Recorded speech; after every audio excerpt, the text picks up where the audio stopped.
राधे राधे दोस्तों। आज हम आपको सुनाएंगे एक काले राजकुमार की कहानी। अगर आप हमारे चैनल पर नए हैं तो प्लीज़ हमारे चैनल को लाइक करें, सब्सक्राइब करें और शेयर करें। बहुत समय पहले की बात है। एक राज्य था जिसका नाम मल्ल देश था। मल्ल देश के राजा की 2 संतानें थीं और उनकी रानी का नाम सीलवती था। उनके जो बेटा था उसका नाम कुश था। बड़ा बेटा बहुत ही कुरूप था और वह कुरूप होने के साथ ही बहुत ही बुद्धिमान और बहुत ही शक्तिशाली था। दूसरा पुत्र राजा का बहुत खूबसूरत था, किंतु वह बहुत ही बुद्धिहीन था। उसे किसी भी विद्या का ज्ञान नहीं था। कुश एक बहुत ही कुशाग्र बुद्धि का राजकुमार था। वह धीरे धीरे अब वे बड़े होने लगे। कुश जानता था कि उसकी बदसूरती को देखकर उसे वह योग्यता नहीं मिलेगी, इसलिए उसने अपनी विद्या और बुद्धिमत्ता पर योग्यता हासिल करनी होगी।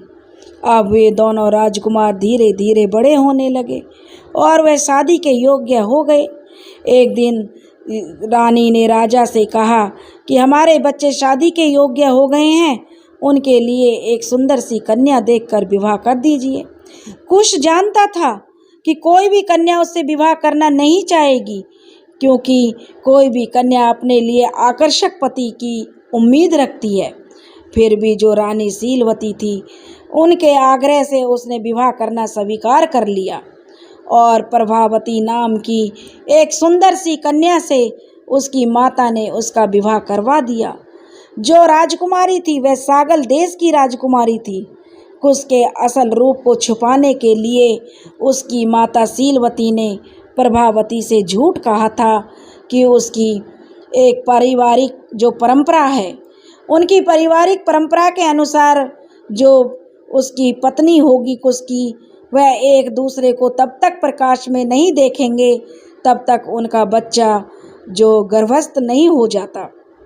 कुछ दिनों के बाद कुश के मन में प्रभावती को देखने की इच्छा उत्पन्न हुई। उसने अपने मन की बात अपनी माता को बताई।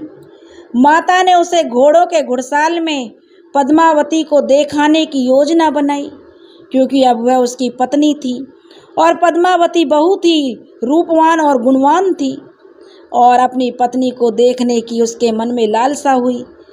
तब रानी ने योजना बनाई थी कि अस्तबल में बैठे एक सारथी के भेष में कुश को अस्तबल में भेज दिया। वह एक सारथी के भेष में वहाँ पर बैठ गया। जब उसने प्रभावती को देखा, जब रानी प्रभावती को वहाँ लेकर गई तो कुश ने अपनी पत्नी को देखा तो उसे एक शरारत सूझी। उसने प्रभावती को पीछे से घोड़े की जो लीद होती है वह उठाकर उसके ऊपर फेंक दी।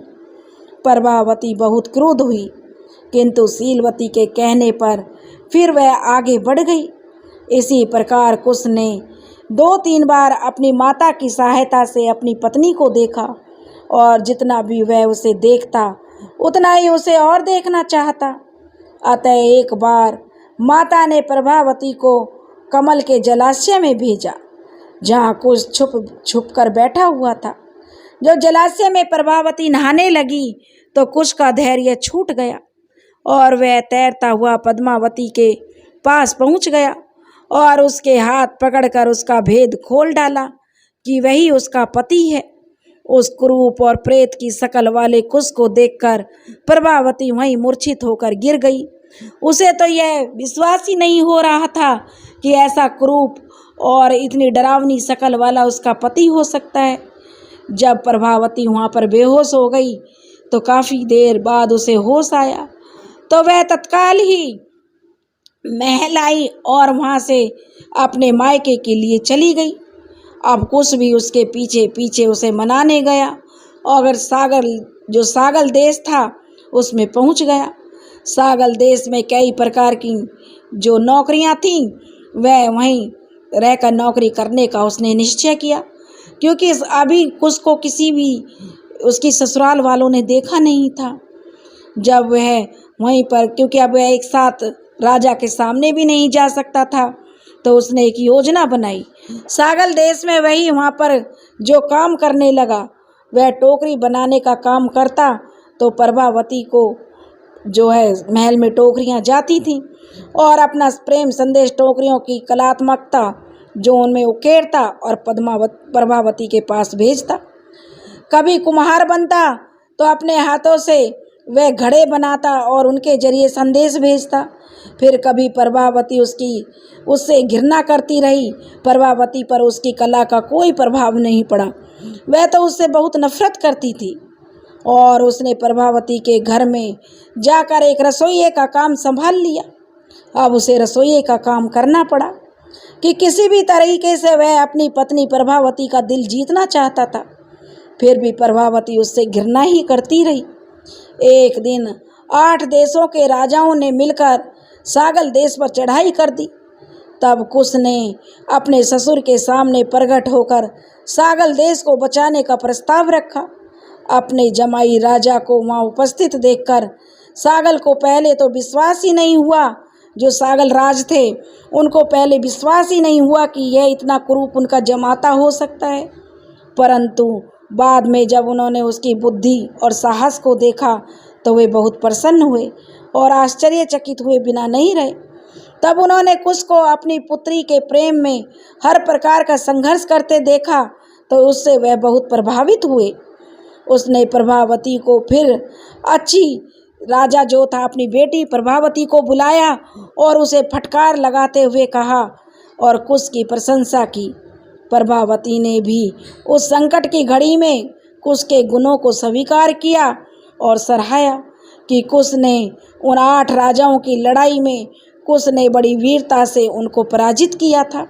इससे प्रभावती की 8 छोटी बहनों का विवाह करवा दिया गया। फिर खुशी खुशी प्रभावती के साथ कुश के साथ ही उसकी 8 बहनों का भी विवाह हो गया था और प्रभावती भी खुशी खुशी उसके साथ मल्ल देश को लौट गई। तभी से मल्ल देश का नाम उसी पराक्रमी राजा कुश के नाम पर पड़ा। इसलिए दोस्तों, अगर आपको हमारी कहानी पसंद आई हो तो प्लीज़ हमारे चैनल को लाइक करें, सब्सक्राइब करें और शेयर करें। राधे राधे।